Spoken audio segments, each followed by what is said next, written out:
Hi எல்லாருக்கும் வணக்கம். அம்மா வீட்டிலேருந்து எங்கள் வீட்டுக்கு போகிறதுக்கான நேரம் வந்துடுச்சு. ஸோ இன்றைக்கி எல்லாத்தையும் எடுத்து பேக் பண்ணி வச்சுட்டு நான் ரெடி ஆகிட்டேன். நெக்ஸ்ட்டு எப்போ வருவேன் அப்படின்னு எனக்கே தெரில. ஸோ மதுரைக்கு பாய் சொல்லிவிட்டு சென்னைக்கு ரெடி ஆகிட்ருக்கேன். ரிட்டன் என்னை பிக்கப் பண்ணுறதுக்கு என் ஹஸ்பண்ட் வருவாங்க அப்படின்னு சொல்லியிருந்தேன். அவங்களால வர முடியல, ஒர்க் இருந்ததுனால. அதுக்கு பதில் என் அண்ணன் ஒரு நாள் லீவ் எடுத்துட்டாங்க. ஸோ என்னை விட வர்றதுக்காக அம்மா, அப்பா, அண்ணன் 3 பேருமே வந்து என்னை வீட்டில் வந்து விட்டுட்டு போனாங்க. ஆஃப்டர்நூன் 1:00க்கு ஸ்லீப்பர் பஸ் புக் பண்ணியிருந்தோம். இது அன்டைம் தான் எனக்கு தெரியும். பட் எங்களுக்கு வேறு ஆப்ஷன் இல்லை. 9:10க்குலாம் நாங்கள் புக் பண்ணியிருந்தோம் ஃபஸ்ட்டு.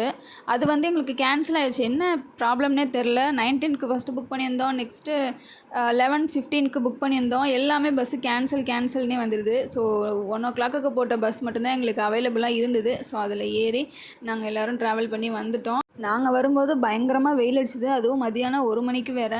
ஸோ சொல்லவே வேணாம், ஹெவியாக இருக்கும். அதனால ஏசி பஸ் புக் பண்ணியாச்சு. அதுலேயே வாட்டர் பாட்டில் எல்லாம் அவங்களே கொடுத்துட்டாங்க நமக்கு. மதுரையில் கரெக்டாக 1 மணிக்கு பஸ் எடுத்தாங்க. இடையில எங்கேயுமே ஸ்டாப் பண்ணல. ஸோ ரெஸ்ட் ரூம்க்கெலாம் கொஞ்சம் கஷ்டமாக இருந்துச்சு. 5:30 போல் அன்னபூர்ணா ஹோட்டலில் ஸ்டாப் பண்ணாங்க. அதுலேருந்து டேரெக்டாக சென்னைக்கு வந்தாச்சு.